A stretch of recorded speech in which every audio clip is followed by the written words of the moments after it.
प्यारे विद्यार्थियों, आप सबका हमारे चैनल पर स्वागत है।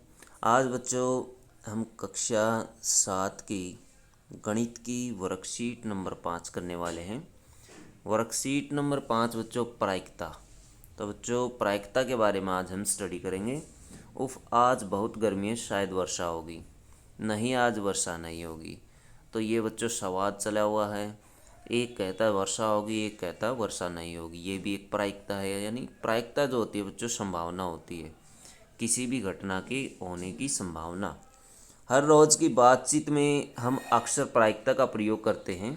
जैसे हमारे जीवन में स्थितियाँ होती हैं जिनका घटित होना निश्चित है, कुछ ऐसी जिनका घटित होना असंभव है, और कुछ ऐसी जो ऐसी हो सकती हैं जो हो भी सकती हैं, और स्थितियां होंगी या नहीं संयोग या संभावना पर निर्भर करता है। घटना के होने व न होने का संयोग ही प्रायिकता है।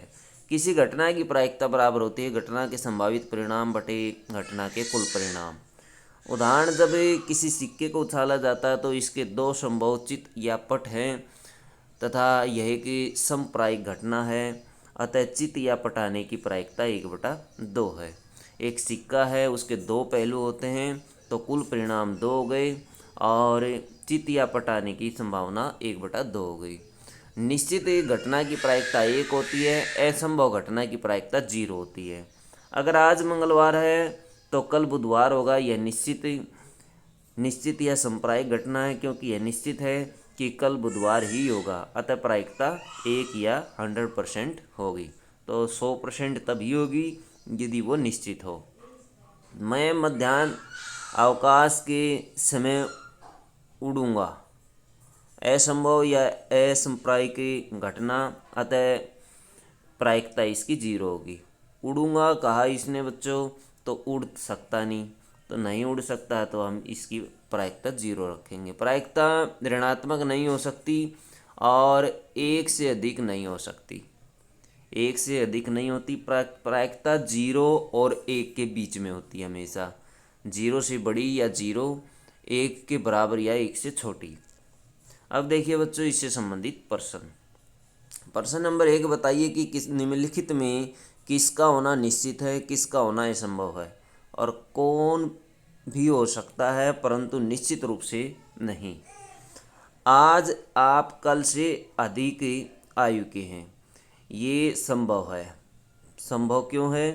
क्योंकि एक दिन आपकी आयु का बढ़ गया है, एक दिन ज़्यादा हो गया है, तो इसलिए संभव है। उसके बाद एक सिक्के को उछालने पर चित आएगा। एक सिक्के को उछालने पर चित आएगा, ये हो सकती है लेकिन निश्चित रूप से नहीं। इसमें आएगा ये हो सकती है लेकिन निश्चित नहीं है, क्योंकि चित आने की संभावना 50% है। इसलिए हम कह सकते हैं ये संभावना हो भी सकती है लेकिन पूर्ण रूप से निश्चित नहीं है। एक पासे को फेंकने पर 8 आएगा, ये संभावना नहीं हो सकती, क्योंकि पासे के अंदर 1 से 6 तक की संख्याएं होती हैं। 1 से 6 तक की संख्याएं होती हैं, इसलिए ये संभव नहीं है। अगली ट्रैफिक लाइट पर हरी दिखेगी, ये हो सकती है परंतु निश्चित रूप से नहीं।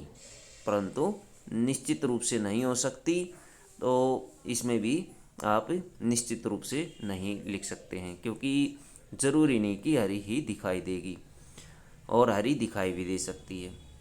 पांचवा देखिए, कल बादल घिरे होंगे, तो ये भी निश्चित रूप से नहीं हो सकती, या हो भी सकती है, और निश्चित रूप से दोनों ऑप्शन इसमें आ जाएंगे। दोनों की तरह की संभावना इसमें है, क्योंकि बादल हो भी सकते हैं और नहीं भी हो सकते, मौसम पे डिपेंड करता है। प्रश्न नंबर 2 देखिए, एक पासे को एक बार फेंका गया, निम्नलिखित की प्रायिकता ज्ञात कीजिए। तो बच्चों पासे के ऊपर 1 से 6 तक की संख्याएं होती हैं, 1 2 3 4 5 और 6। अब देखिए दो से बड़ी संख्या हमारे पास आ जाती 3 4 5 6, 4 संख्याएं हैं। कुल परिणाम प्रायिकता जो है बच्चों, इसकी पहले पार्ट की प्रायिकता जो है वो आ जाएगी कुल परिणाम हमारे पास 6 हैं। कुल परिणाम 6 हैं। कुल परिणाम कुल परिणाम आप लिख सकते हैं 6, और संभावित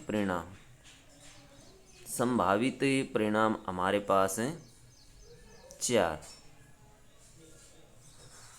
संभावित परिणाम 4 हैं। तो ये ऊपर दिखाई दे रहे होंगे, 4 है, 3, 4, 5 ये संख्याएं आती हैं। इसलिए इसकी प्रायिकता जो है, प्रायिकता जो हो जाएगी 4/6। 4/6 2 से कट जाएगा, 2 दूनी 4, 2 तिया 6, यानी 2/3। तो 2/3 आ जाएगा। इसकी प्रायिकता आ जाएगी 2/3। उसके बाद भाज्य संख्या आने की। तो भाज्य संख्या आने की प्रायिकता क्या होगी? भाज्य संख्या कौन कौन सी होती है? 1, 2, 3, 4, 5, 6। इसमें भाज्य संख्या देखिए कौन कौन सी है। भाज्य संख्या हम निकालेंगे, जैसे 2, 4, 6 ये भाज्य संख्याएं हैं। 2 भी आ जाएगी और 4 भी आ जाएगी और 6 भी आ जाएगी। 3 भाज्य संख्याएं, तो 3/6 इसकी प्रायिकता हो जाएगी। 3 से कट जाएगा, 3 एकम 3, 3 दूनी 6 हो जाएगा, 1/2 इसका आंसर आ जाएगा। फिर तीसरा पार्ट देखिए, विषम संख्या आने की। 1, 2, 3, 4, 5, 6। तो विषम संख्या छाट लीजिए। 1, 3, 5 विषम संख्याएं हैं, तो 3/6 इसकी प्रायिकता आ जाएगी। तो ये भी 1/2 आ जाएगी।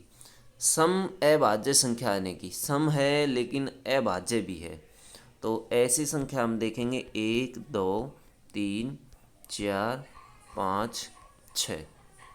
अब देखिए सम संख्या ये होती है 3, लेकिन अभाज्य संख्या इसके अंदर केवल 2 होती है। तो सम अभाज्य संख्या केवल 2 होती है, यानी यह संख्या में ये अगर काउंट करें तो एक ही है। तो 1/6 इसकी प्रायिकता हो जाएगी। तो यहाँ पर आप प्रायिकता आप लिख सकते हैं, सारी चीज़ें आप लिख सकते हैं प्रायिकता। फिर उसके बाद जैसे कुल परिणाम सभी के अंदर सेम आएंगे, कुल परिणाम बराबर आएंगे, कुल परिणाम आएंगे 6। अब सभी में आप लिख सकते हैं संभावित परिणाम, संभावित परिणाम। तो इस तरह से आप कैलकुलेशन पूरी लिख सकते हैं। जैसे पहले के अंदर संभावित परिणाम थे 2 से बड़ी संख्या 3, और भाज्य संख्या आने के दूसरे में भी 3 थे, दूसरे में 3 संभावित परिणाम, तीसरे के अंदर भी 3 थे, विषम संख्या आने विषम संख्या 3 थी, और समय भाज्य, और चौथे में जो परिणाम थे वो 1 था, संभावित परिणाम। इस तरह से परिणाम और संभावित परिणाम लिख करके प्रायिकता आप निकाल सकते हैं बच्चों। तो इस तरह से आपकी ये वर्कशीट पूरी हुई। वीडियो अच्छी लगी तो लाइक करें, हमारे चैनल को सब्सक्राइब करें।